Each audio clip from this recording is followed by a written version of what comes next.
भौमितिक आकृत्या यामध्ये आज आपण आयत, चौरस आणि त्रिकोण याविषयी माहिती पाहणार आहोत। आयताला 4 कडा म्हणजेच 4 बाजू असतात। जिथे 2 बाजू मिळतात त्या बिंदूंना शिरोबिंदू असे म्हणतात। शेजारच्या आकृतीमध्ये अ, ब, कड हे शिरोबिंदू आहेत।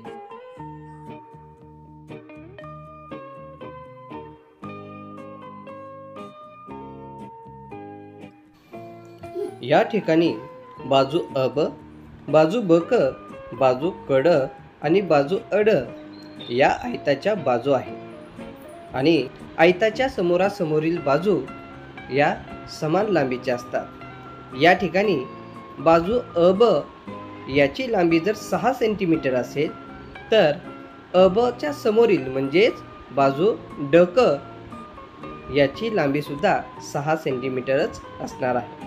त्याचप्रमाणे बाजू अड याची लांबी जर 4 सेंटीमीटर असेल तर बाजू बक याची लांबी सुद्धा 4 सेंटीमीटर असणार आहे।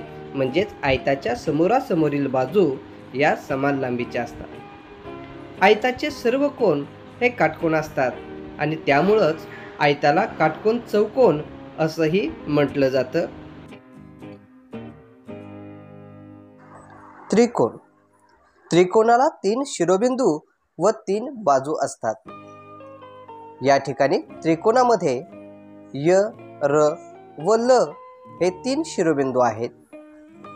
बाजू य र, बाजू र ल, बाजू ल य त्रिकोणाच्या 3 बाजू आहेत। त्रिकोणाला 3 कोन असतात।